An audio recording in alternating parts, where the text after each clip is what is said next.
Magandang hapon sa inyong lahat guys. Rough road guys, rough road. Pero ang kinagandahan sa ganitong rough road ay hindi siya masyadong, hindi grabe yung kanyang mga lubak at hindi madulas. Kaya kahit na yung gulong ko ay walang mga maraming spike, kapit na kapit pa rin yung kanyang gulong sa ganitong klaseng daanan. Marami ang nag-iisip din na kumuha ng XRM 125 at marami ang nag-aalangan din. Hindi naman nawawala yan, di ba? Kasi kung hindi ka pa naka-experience mag-drive ng XRM or wala ka pang experience na nagkaroon ka ng XRM, tapos yun yung balak mong kunin, hindi nawawala yung pangamba, di ba? Lalo at karamihan sa mga komento ng mga nakaraan pa, nung bago pa lang XRM 125 na FI, ay hindi siya kasing ganda. Kumbaga hindi siya kasing tibay ng XRM na decarb.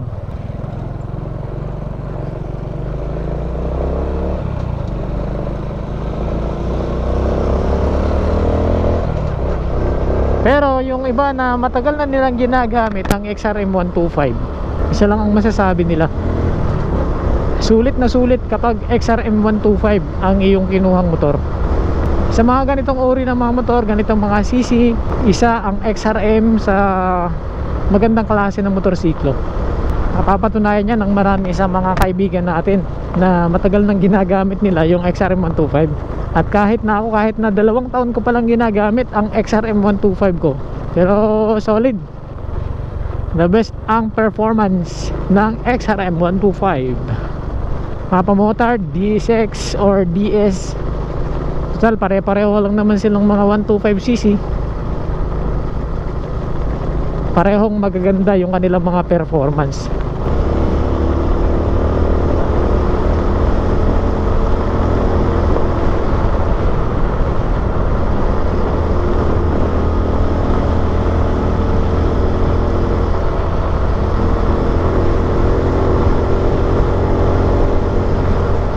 Solong-solo yung daanan, no?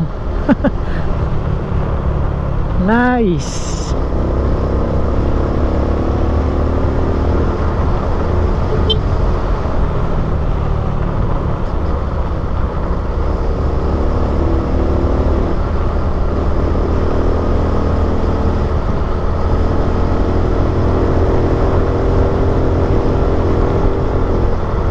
Nakakatakot lang sa mga ganito minsan kasi, di ba, yung mga ibang hayop minsan na bigla-bigla lang tumatawid. Ayun, kagaya dito. Buti doon walang mga bahay. Dito meron na, kaya medyo saktong takbo lang.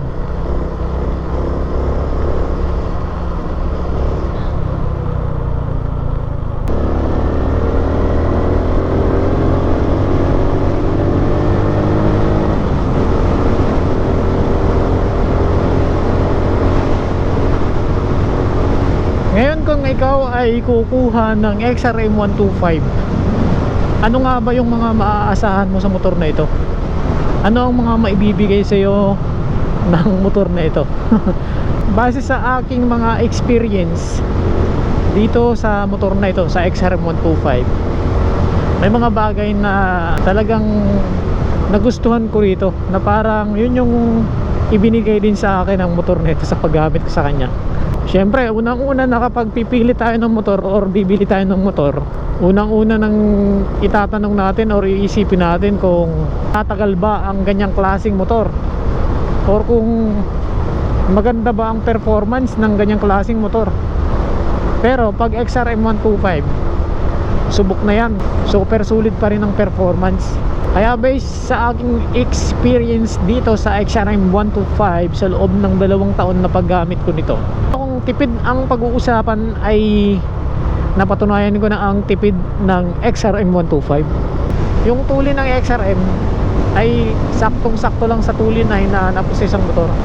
Yung hindi naman masyadong matulin, pero hindi rin naman masyadong mabagal, di ba? Sa usapang 125cc, para sa akin ay sulit.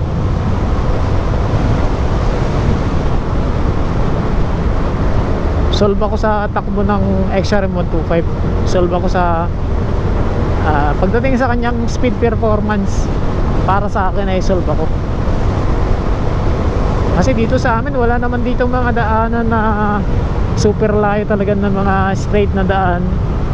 May mga lugar na makakapagpatakbo ka ng may kabilisan, pero hindi ganun kabilis talaga, nakakagaya ng sa ibang mga lugar na kaya mong ibuelo talaga ng matagal at iarangkada ng matagal ang XRM para sa mabilis na takbo.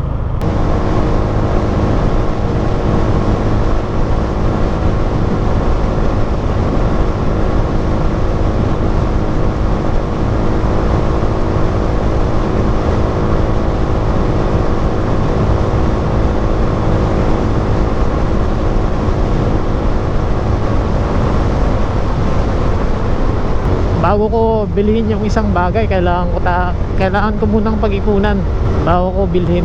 Siyempre, kung bibili ako ng isang bagay na pinag-ipunan ko, dapat sigurado, di ba? Isa sa mga nagustuhan ko rin dito, kasi napakatipid niya sa maintenance. Simula nung kinuha ko ito noong September 2023, hindi pa ako nagpapalit ng kadena. Pati mga sprocket, maayos pa naman yung ikot ng kadena, hindi pa naman yung parang nasabit, di ba? Minsan kasi may ganun na parang nasabit. Baka umabot pa ng 3 taon bago ko palitan. Pero syempre, kapag makita mo na medyo may tama na, yung bang parang hindi na pwedeng gamitin, kailangan nang palitan agad. Hindi naman ganun kamahal yung kadena at yung mga sprocket, di ba?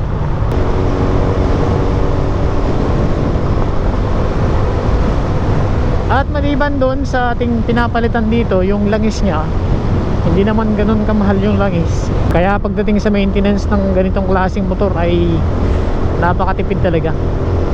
Pagdating sa mga biyaheng malayo or sa araw-araw na biyahe natin dito, hindi pa naman tayo nito itinirik. Kahit na minsan nakakalimutan ko siyang nandun sa labas, tapos naulanan, minsan hanggang mag-umaga yung ulan, hindi naman dumiperensya yung mga connection niya dito sa panel screen. Yung upuan niya, medyo may nararamdaman lang tayong medyo nakangala yung puwet.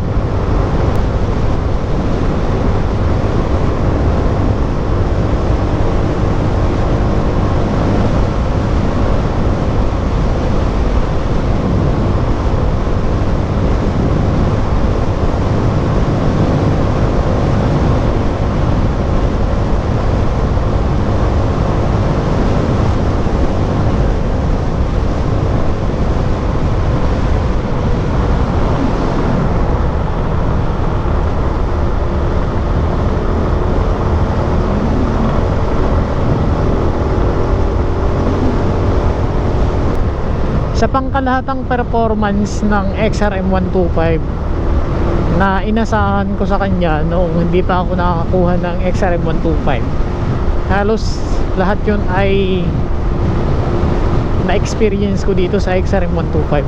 Kaya naman satisfied ako sa performance ng XRM 125 sa loob ng 2 taon na paggamit ko nito. Yung mga hinahanap ko sa isang motor na hindi naman ganun kataas talaga, syempre kung sa tulin, mas matulin yung mga 150cc, di ba? Yung hinahanap lang naman natin ay yung saktong tulin lang at yung pagiging komportable niyang gamitin sa mga long rides or kahit sa mga anong klaseng biyahe, sa mga rough road man or sa mga ganitong simentadong daan. Ang gustong gusto natin sa isang sasakyan, sa isang motorsiklo, ay yung pagkakaroon niya ng pagiging komportableng gamitin, di ba?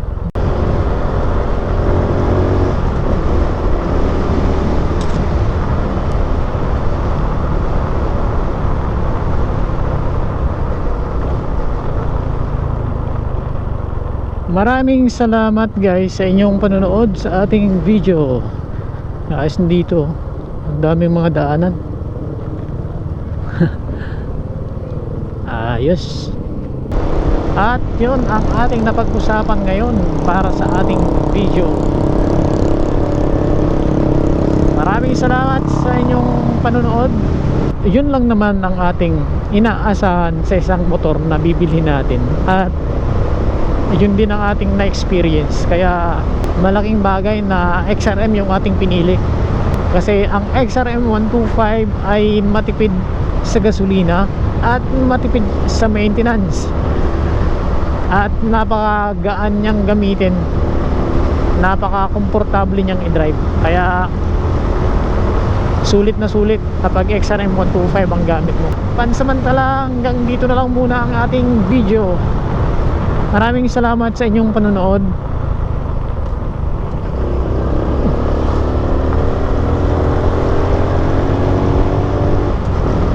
Ride safe always, guys. At this is Nel Ride Moto. Thank you.